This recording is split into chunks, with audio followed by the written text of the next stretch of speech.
அனைவருக்கும் வணக்கம். இந்த வீடியோ பதிவுல transforms and partial differential equation TPDE அதுல பார்ஷியல் டிஃபரன்ஷியல் ஈக்குவேஷன்ல லெக்ராஞ்சி லெக்ராஞ்சிஸ் லீனியர் ஈக்குவேஷன்ல இருந்து ஒரு எக்ஸாம்பிள் பார்ப்போம். ஸோ கொஸ்டின் என்ன கொடுத்துருக்கோம்? Just solve y square p minus x y q equals to x into z minus 2y கொடுத்துருக்கோம். ஸோ இது என்ன ஃபார்மேட்டில் இருக்குன்னு பார்த்தீங்கன்னா this is of the form. இது என்ன ஃபார்மேட்டில் இருக்குன்னு பார்த்தீங்கன்னா capital P into small p plus capital Q into small q equals to R ஃபார்மேட்டில் இருக்கு. ஏன்னா அதில் கேபிட்டல் P-யோட வேல்யூ y ஸ்கொயர், கேபிட்டல் Q-ஓட value minus x y, capital R-ஓட value x into z minus 2y. சரிங்களா? அப்போ இப்படி இருந்துச்சுன்னா இதனோட ஆக்சிலரி ஈக்குவேஷன் முதல்ல நம்ம எழுதணும். ஆக்சிலரி ஈக்குவேஷன் அது என்ன சார்? ஆக்சிலரி ஈக்குவேஷன் கேட்டிங்கன்னா dx by capital P equals to dy by capital Q equals to dz by capital R. சரிங்களா? அப்போ வேல்யூ எழுதுங்க sir. dx by capital P ஓட value y square equals to dy by capital Q ஓட value minus x y, then dz by capital R ஓட வேல்யூ x into z minus 2y. So இங்க method of multiplier போட முடியுமான்னு கேட்டிங்கன்னா multiplier போட முடியாது. ஏன்னா எந்த வேல்யூ ஆட் பண்ணி சப்ட்ராக்ட் பண்ணாலும் இங்க டினாமினேட்டர் 0 ஆகாது. அப்போ மெத்தட் ஆஃப் மல்டிப்ளையர் சக்சஸ் ஆகாது. அதனால நம்ம என்ன பண்றோம்னா மெத்தட் ஆஃப் குரூப்பிங் போறோம். Method of grouping. Multiplier set ஆச்சுன்னா மல்டிப்ளையர் பார்ப்போம். மல்டிப்ளையர் செட் ஆகலைன்னா மெத்தட் ஆஃப் குரூப்பிங் போய்க்கும். ஓகேங்களா? ஸோ இது ஃபர்ஸ்ட் ரேஷியோ, இது ஃபர்ஸ்ட் ரேஷியோ, இது second ratio, then third ratio. நம்மளோட ஆன்சர் என்ன சார்னா ஃபங்க்ஷன் ஆஃப் ரெண்டு relation phi 1 comma phi 2 equal to 0ன்ற ரெண்டு ரிலேஷன் கொண்டு வரணும். சரிங்களா? அதுக்கு நம்ம ஒர்க் பண்ணி ஆகணும். So take first two ratio, take ratios 1 and 2 comma we get. So first two ratio எடுத்துக்கிறேன். சரிங்களா? ஸோ நம்ம 1 2 எடுக்கணுன்ற அவசியம் இல்லை சார். 1 3யும் எடுக்கலாம், 2 3 எடுக்கலாம். நம்மளோட கன்வீனியன்ட் தான். சரிங்களா? அப்போ ஃபர்ஸ்ட் ரேஷியோ என்ன sir? dx by y square equals to dy by minus x y. So இடத்த மாற்றி எழுதுன என்ன சார் ஆகுன்னு பாருங்க. ரெண்டுலையுமே y காமனாக இருக்கு. இதனால எழுதுங்க. So minus x y dx equals to y square dy.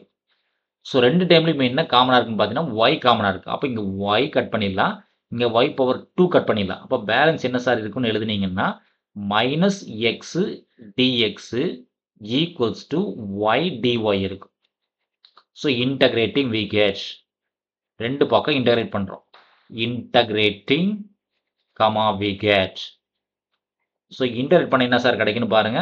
Minus சும்மா இருக்கும், எக்ஸ் வேணா ஒரு டைம் எழுதிங்க, x dx equals to integral y டிஒய்ன்னு கூட போட்டுக்கங்க. இப்போ மைனஸ் அப்படியே இருக்கட்டும். எக்ஸ் டிஎக்ஸுக்கான வேல்யூ எக்ஸ் ஸ்கொயர் பை 2, ஒய் டிஒய்க்கான value y square by 2. So through 2 காமனாக இருக்கு, கட் பண்ணிக்கலாம். அப்போ என்ன சார் ஆகுனா மைனஸ் எக்ஸ் ஸ்கொயர் இந்த பக்கம் இருக்கு. ஸோ பிளஸ் ஒய் ஸ்கொயர் ஆப்போசிட்ல வந்துச்சுன்னா minus y square equals to 0. இல்லை இன்னும் சிம்பிளாக எழுதணும்னா மைனஸ் த்ரூ அவுட் காமனாக இருக்கு. இப்போ மைனஸை காமனாக வெளியே எடுத்துட்டா x square plus y square equals to 0. இல்லை இன்னும் சிம்பிளாக எழுதணும்னா x square plus y square equals to 0. So இது ஒரு ரிலேஷன், இது ஒரு ரிலேஷன். அதை பை 1 கண்டுபிடிச்சிட்டோம். சரிங்களா? பை 2 கண்டுபிடிக்கணும். So take another 2 ratio, take another 2 ratio like 2 and 3 or 1 and 3 என்னோட கன்வீனியன்ட் தான். So take 2 and 3 ratios comma we get. so second oneல minus xy இருக்கு, second oneல dy by minus xy, third oneல dz by x into y minus z minus 2y. X into z minus 2y. So நம்மளோட convenient தான். So take 2 and 3. So again இடத்த மாத்தி எழுதுனா என்ன ஆகும்னு பாருங்க sir. x into z minus 2y dy equals to minus x into y into dz. So இப்போ காமனா என்ன டேர்ம் இருக்குன்னு பார்த்தீங்கன்னா x காமனா இருக்கு. இங்க x இருக்கு, then x இருக்கு. So once again integrating we get we get. So integrate பண்ண என்ன ஆகும்னு பாருங்க. Integral z minus 2y dy equals to minus integral y into dz. அப்போ z into dy 2y dy. z constant. So constant integrate பண்ணா constant along with variable y. ஏன்னா இங்க variable y. Minus 2y dy கான value y square by 2 equals to minus y is constant. அப்போ constant கூட variable வந்திருக்கும்.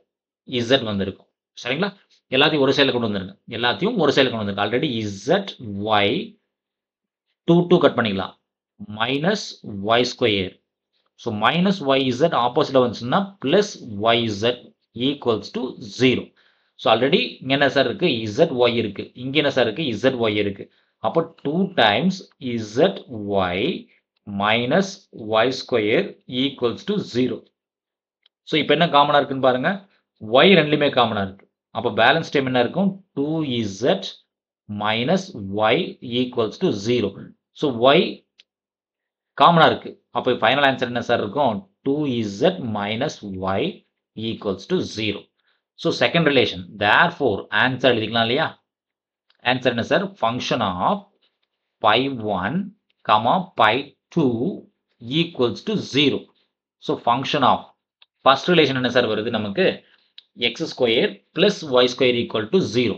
So first relation x square plus y square equals to 0. Second relation 2z minus y. 2z minus y equals to 0. So இதான் நமக்கு தேவையான final answer. நன்றி. மீண்டும் இன்னொரு video பதிவில் பார்ப்போம். இந்த வீடியோ நம்ம கிளாஸ் இருக்கக்கூடிய இந்த மெத்தட் உங்களுக்கு பிடிச்சிருந்துச்சுன்னா நம்ம சேனலை லைக் பண்ணுங்க, சப்ஸ்கிரைப் பண்ணுங்க, கமெண்ட்ஸ் பண்ணுங்க, உங்க ஃப்ரெண்ட்ஸ்களுக்கு ஷேர் பண்ணுங்க. மீண்டும் இன்னொரு வீடியோ பதிவில் பார்ப்போம். தேங்க்யூ.